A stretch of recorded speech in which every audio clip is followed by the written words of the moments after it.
Haciendo recuerdo de los videos pasados sobre la descripción del experimento de obediencia, hoy podemos y debemos de agregar para el siguiente video que de esa manera Milgram logró algo más que revelar cómo las personas obedecen a las figuras de autoridad. Y esto es porque están en función de 4 factores que determinan el comportamiento obediente, que vimos por encima la vez pasada, pero hoy profundizaremos un poco más en ellas. Estos factores son la distancia emocional respecto a la víctima, la cercanía y legitimidad de la autoridad, el hecho de que la autoridad formara parte de una institución respetada y los efectos liberadores de un compañero participante desobediente.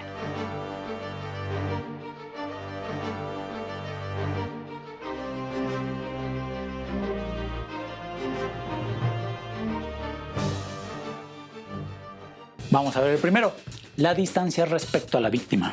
Los participantes fueron más obedientes y menos compasivos cuando no veían al alumno y viceversa. Cuando la víctima se encontraba vía remota y los participantes no escuchaban ninguna queja, casi todos obedecieron con tranquilidad hasta el final. Así lo confirma el estudio en donde el alumno se encontraba en la misma habitación del participante. Aquí solo el 40% obedeció hasta los 450 voltios, que aún así 40% son bastantes personas para hacerle daño a alguien que se encontraba enfrente de ellos. En otro estudio, la obediencia completa descendió a un 30% cuando los maestros tenían que forzar la mano del aprendiz para que estuviera en contacto con una placa de descargas. O en otro donde había alumnos que eran actores videograbados demostrando dolor. Aquí los participantes fueron menos obedientes cuando la víctima era visible. Lo bonito de esto es cuando la obediencia se ve sujeta de una manera especial a las relaciones cercanas. O sea, a esas relaciones que consideramos directa o indirectamente importantes.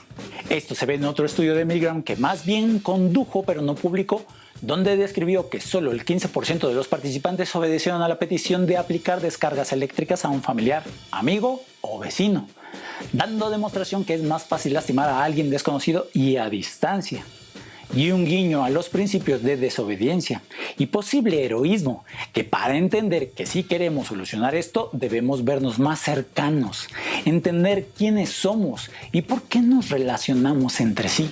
Pero recalcando el estudio, esto es una forma para ver cómo en la vida cotidiana es más fácil lastimar, ofender, agredir o herir a alguien si está distante o despersonalizado. Por aparte, no somos tan crueles con alguien cuando lo tenemos enfrente. Pero esas personas que sí lo hacen son despreciables. Y lo hemos visto desde diferentes épocas. Por ejemplo, cuando los verdugos despersonalizaban a los que van a ser ejecutados poniéndoles una capucha sobre la cabeza. O en las guerras es más fácil bombardear a un pueblo indefenso que disparar a un civil indefenso. Recientemente hemos visto que a través de drones arrojan explosivos contra indefensos pobladores y el controlador de la consola se encuentra a una distancia a veces de kilómetros de la destrucción. Claro, en las excepciones, sí hay quienes lo hacen sin importar la distancia. El segundo factor es la cercanía y legitimidad de la autoridad. Si observamos bien, la presencia física del experimentador también afectó la obediencia. Cuando el experimentador de Milgram en otro estudio daba órdenes por teléfono, la obediencia descendió a un 21%. Pero aún así la autoridad debe considerarse legítima. Por ejemplo, en otra variante del estudio de Milgram, cuando se le hacía salir al experimentador por una emergencia, se le dejaba al maestro la compañía de un asistente que tomaba el lugar del experimentador. En ese momento, la mayoría de participantes desafiaban las instrucciones de dicho asistente en un 80%. Cuando el asistente intentaba asumir la responsabilidad del participante, este le protestaba o lo desafiaba, incluso intentando desconectar el generador de descargas, confirmando un acto de desobediencia y rebeldía. Una rebelión contra la autoridad ilegítima que contrastó con la amabilidad respetuosa y cordial que se mantenía con el experimentador. En otro de los más impactantes resultados de todas estas variantes del estudio de Milgram está el de la identificación con el experimentador, pues los maestros, los participantes, eran más obedientes y se vinculaban con la comunidad científica, aludiendo a que contribuían a la ciencia y que en consecuencia estaban haciendo algo valioso y noble. Así nos damos cuenta que los seguidores no son tanto que pierdan su brújula de moralidad, sino más bien que eligen autoridades particulares que los guíen a través de los dilemas de la vida diaria. Cosa seria porque otra vez no caemos en cuenta en el pensamiento crítico, sobre todo en la alfabetización científica. Para detallar el tercer factor de la importancia de la autoridad institucional, podemos mencionar cuando Milgram mudó el estudio de Yale, una prestigiosa universidad, a una oficina de Bridgeport en Connecticut, donde solo le puso un rimbombante letrero que decía Socios de Investigación de Bridgeport. Aquí el 48% obedeció hasta el final, una cantidad menor que la de Yale de un 65%, pero siguió siendo una cifra bastante elevada de obediencia, pero no con los mismos resultados de Yale. Por aparte, con el uso de un contrato las cosas pueden cambiar. En otra variante de los estudios de Milgram, el cómplice que actuaba como alumno pedía explícitamente ante las instrucciones del estudio que si le tocaba ser el alumno, exigía que se firmara un contrato en que las tres personas, el experimentador, el participante y él, el cómplice que se hacía pasar por el alumno, se comprometían a suspender el experimento en el momento en que él lo pidiera. Los tres lo firmaron estando de acuerdo con la petición, y cuando ya estaban en el estudio, el alumno, tras varios errores, implorando que acabaran con el experimento, que ya no aguantaba del dolor y que quería parar, el experimentador, con su figura de autoridad, le decía al participante las frondosas indicaciones: siga usted, por favor. El progreso de la ciencia exige que usted debe seguir adelante. Pues de esa manera nos hace notar que el compromiso previo, incluso firmado y membretado por la institución, poco importa. Algo importante que nos dictan muy de antemano en nuestra pronta educación, porque significa compromiso social, un contrato firmado, un compromiso con otra persona, pero simplemente se ignora, porque varios participantes continuaban hasta el final del experimento. Y en cuanto al cuarto factor, los efectos liberadores de la influencia grupal, Milgram capturó un efecto liberador de la conformidad al colocar al maestro con dos cómplices que estaban allí para ayudarla a conducir el procedimiento.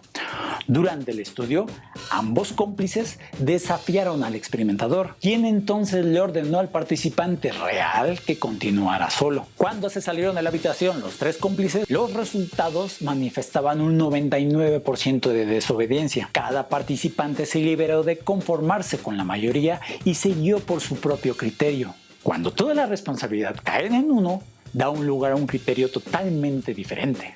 Aquí es donde también recordamos los resultados de Asch, en donde la conformidad se rompe drásticamente si se reduce la unanimidad. Basta con que alguien difiera de la mayoría para que se disipe la autoridad en los demás. Tomemos en cuenta que en el experimento de Asch, los participantes respondieron de una forma correcta a la esperada en grupo.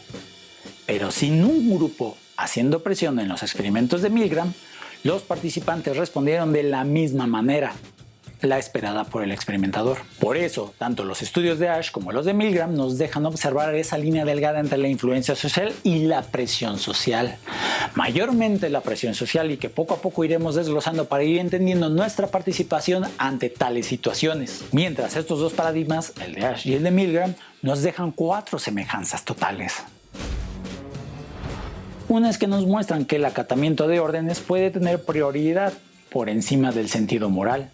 Otra es que la gente que es presionada socialmente, incluso es presionada en contra de su propia voluntad e integridad, lo que nos hace pensar que pierde conciencia. La otra es que estos resultados nos pueden sensibilizar hacia los conflictos morales del día a día. Prácticamente si nos podemos poner en una situación interpersonal, puede que lo veamos de un modo interiorizado. Y por último, los resultados de estos experimentos dan un amplio margen a lo que en psicología social entendemos como la relación entre el comportamiento sobre las actitudes y el poder de la situación. Ante todo esto, no es ningún secreto que las autoridades que se encuentran respaldadas por instituciones detentan más poder social. Ya hemos hablado de los esquemas y los estereotipos en ese tenor.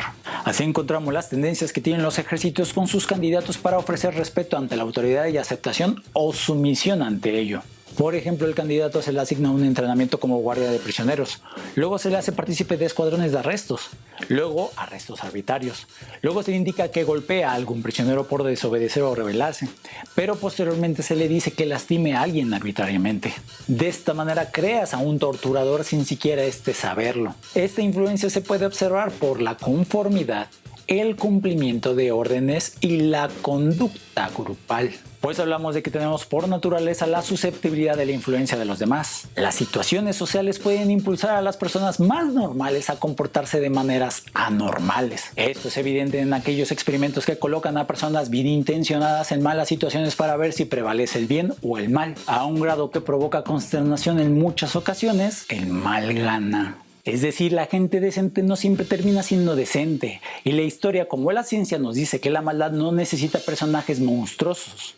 Es suficiente con personas comunes y corrientes que solo basta corromperlas con una situación de maldad para favorecer intereses a veces cínicos. Las personas que no creen que eso pase, personas actuando cruelmente contra otras personas ante ciertas circunstancias, culpan a los participantes de estos experimentos como sádicos o psicópatas, y nada de eso. Estos resultados dan sentido a cómo se desatienden las responsabilidades de los actos, dando lugar a considerarse como un mero instrumento al servicio de una autoridad. Aunque dentro de todo lo malo, también tenemos mecanismos que nos ayudan a defendernos de los abusos de la influencia, de las personas sin escrúpulos, también como la detección de los tramposos o de la reciprocidad negativa. Procesos que nos ayudan a determinar el éxito o el fracaso de nuestras relaciones interpersonales. Y ante cada situación encontramos el estado motivacional ya visto. Otra forma de ver las cosas es que una persona que no tiene la habilidad, el escaso conocimiento para tomar decisiones, particularmente ante una crisis, transferirá su toma de decisiones ante las del grupo o elementos de autoridad. Prácticamente cede su libertad a los demás. Un error que puede costarle a él y a sus seres apreciados o a cualquier ser inocente. En el siguiente video contrastaremos más de esto, pero mientras, ¿qué crees que nos dejaron los experimentos de Ash Milgram y Zimbardo? ¿Que los participantes tenían que elegir mantenerse fieles a sus principios o dejarse influir por los demás? El dilema diario en nuestras vidas.